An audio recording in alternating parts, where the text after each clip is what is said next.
전쟁터에서도 하나님의 사랑과 평화를 실천했던 이야기. 사랑과 평화다. 쇼크와 교훈. 긴 밤이 다 가고 날이 샜다. 중대장은 K하사를 지프차로 싣고 연대 헌병대로 갔다. 소대원은 모두 해방이 되었다는 듯이 만세를 부르며 기뻐했다. 모두 나를 보고 우리를 살려줘서 고맙다 했다. 내가 한 것이 아니고 우리를 불쌍히 여기시는 하나님이 우리가 당하는 것을 보고 이와 같이 나를 통해 심판을 하였노라고 했다. 나는 신앙생활을 하는 자로서 더욱 울분이 터지게 되었고 하나님을 믿음으로 억울하게 당하는 처지를 차마 더 볼 수가 없었고 베트남에서 1년이나 전투를 했던 자로서 참을 수가 없었다고 말했다. K하사에게 날마다 맞고 분하여 울며 기도하다가 결국 결심하게 된 일이었다고 말하며 모두 하나님을 잘 믿지 못한 죗값이라고 말했다. 나의 말을 듣고 모두를 고개를 끄덕이며 정병장이 아니었으면 우리는 지옥 같은 군대 생활을 연속했을 것이다 하며 하늘을 보내어 우리의 원수를 갚게 해주었다고 고마워했다. 나는 전우들에게 말하기를 나라를 지킨다는 이 많은 병사들이 불의를 행하는 미치광이 K하사 하나를 해치우지 못하고 어떻게 155마일 휴전선을 지키겠느냐고 창피를 주었다. 나는 재파월 신청을 하여 어느 날 또 베트남에 갈지 모르나 있는 날까지 같이 생활하며 서로 힘이 되고 전우들 모두 우애하며 살기를 바란다고 했다. 그 후 소대장은 나타나지 않았고 다른 부대로 갔는지 보이지 않았다. K하사는 바로 영창을 거쳐 지옥 고통을 받고 사고자로 제대하게 될 것이라고 중대장이 이야기를 해주었다. 중대장도 그놈은 중대에서 골치 아픈 놈이었는데 속이 시원하다고 했다. 소대원들은 이제 그 악한 놈이 없으니 속이 시원하여 단잠을 자고 보람있게 군생활을 하며 천국 같은 군 복무를 하게 되었다.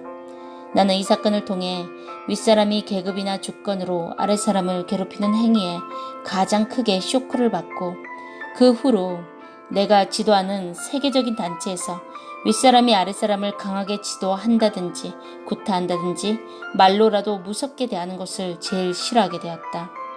이때부터 강자가 약자를 학대하는 것이나 지도자가 밑에 사람을 강하게 인도하는 것 그리고 권위의식과 명령조를 싫어하게 되었던 것이다.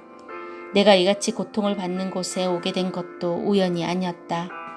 나를 돕는 하나님은 어디로 가고 나를 위해 십자가를 지고 골고다까지 가서 죽으신 예수님은 어디로 갔나 야속하게 생각하였건만 실상 나로 하여금 그 뼈저린 고통을 겪어보게 하여 내 밑에 지도자들이 사람을 무력으로 다스리거나 하늘법에 어긋난 행위를 할 때 이들을 가르치고 다스릴 수 있도록 체험하게 하신 것이었다.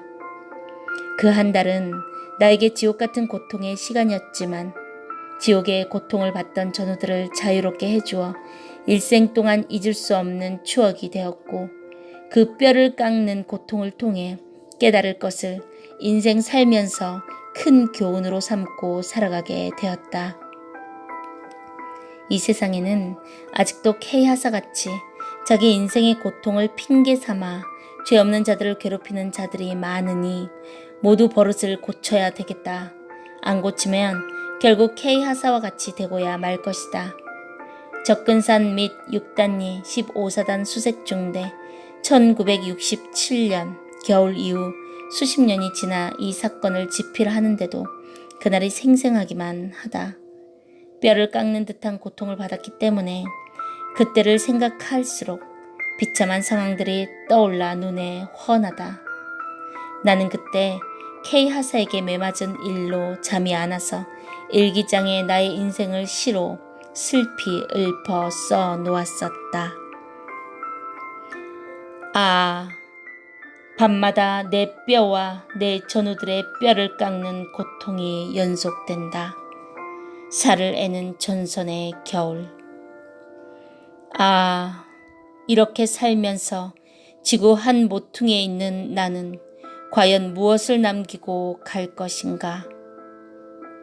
저 밀림의 호랑이는 가족을 남기고 저 광야의 코끼리는 상아를 남기고 가는데 나는 이름도 없이 죽어 무덤 앞에 비석만 남기고 갈 것인가? 이름도 없는 비석이 나에게 무슨 소용 있으랴. 오 주여, 나를 주의 의로운 도구로 쓰시옵소서.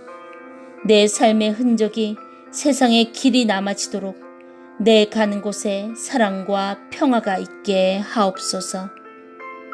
눌린 자들 꺼냈으니 또 어디로 가오리까? 나를 인도하시옵소서.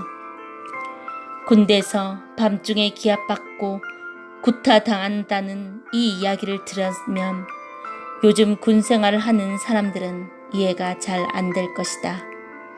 1967년도는 나뿐만 아니라 모두가 그렇게 살았던 시대였다. 아멘.